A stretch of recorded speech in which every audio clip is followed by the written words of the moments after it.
What's going on, you guys? Welcome back to the Neighborhood Podcast. One of the hosts of the podcast, my name is Kyle Dabro. So, in this video, we're going to go over the Thursday night matchup that's going to feature the Los Angeles Rams and the Seattle Seahawks. So, for a Thursday night matchup, this is a phenomenal game featuring some of the best teams in the NFC West. The Seahawks are coming off of a big win on the road last week to the 49ers, and the Rams are coming off of a tough loss to the Cardinals last week, in which they kind of got beat down in that game. So as it stands, the Rams are currently in second place in the division at 3-1, and the Seahawks are tied for third, and they are currently sitting at 2-2. So let's dive into the game itself. Looking at this matchup, I believe it's going to be a high-scoring affair. Both teams are currently top 10 in the league in scoring, and both quarterbacks have just been playing sensational so far this year. With Matt Stafford, he's thrown for over 1,100 yards. He has 11 touchdowns to 2 interceptions, and he's completing over 68% of his passes. And Russell is playing just as well, if not better than him. Russ has thrown for over 1,000 yards passing. He has 9 touchdowns to no interceptions, and he's completing over 72% of his passes.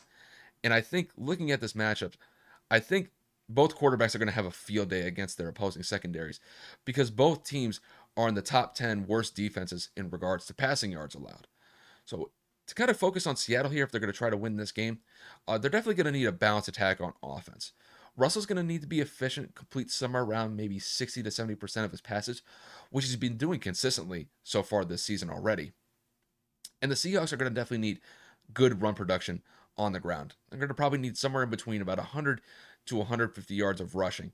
Whether they get that from Chris Carson or Alex Collins, or they do kind of a balanced attack between both of them. And I know what Russ can do with extending plays with his feet.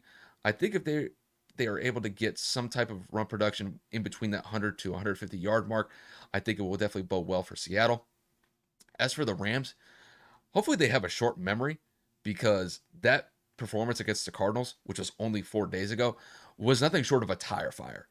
So if they're going to bounce back in this game, they're going to need Matt Stafford to look like he did against the Bucks in Week 3, where he lit it up against that Tampa secondary. And I believe he will have a bounce back game in Seattle, but I don't think it's going to be easy. They're going on the road. Seattle fans are going to be loud, and it could definitely affect the Rams' offense to produce in a big way in that extent. So the one thing I will be focusing on for the Rams offense is whether or not they run the ball. Seattle has the worst rushing defense in the league. They're giving up over 150 yards a game in the first month of the season.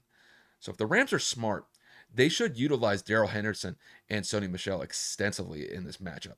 I could potentially see them running for 100 to 150 yards, which is basically what Seattle's been giving up each game this season. But it's really all dependent on Sean McVay and the plan that they have going into this game. This could be a game where they run the ball heavy with those two, or they go pass heavy with Matt Stafford. He could possibly throw for 300 to 350 yards passing. So when I look at this matchup, I'm going to side with the Rams. This is a high scoring matchup, in my opinion. I think the Rams are going to be able to put up, I want to say maybe in between 30 to 35 points in this game. And I do think that Seattle's going to be just as effective against that Rams defense, but I just don't think it's going to be enough to overpower the Rams in this game. So if I have to give a score, I think the Rams are going to win this one 34 to 27. Like I said, I think both offenses are going to be able to light it up, but I do think that Matt Stafford is going to have a big bounce back game. I do believe that the Rams are the better team in this matchup, despite what took place last week. And I think the Rams are going to be sitting at 4-1 after Week 5 is all said and done for them. So, with that said, you guys, that'll pretty much wrap it up for me. If you guys like the video, hit that like button below. And if you guys want to support the channel in any way, shape, or form, hit that subscribe button below. Any sort of support that we can get for the channel, Kevin and I definitely appreciate it. Do be on the lookout. We have a new episode coming out tomorrow.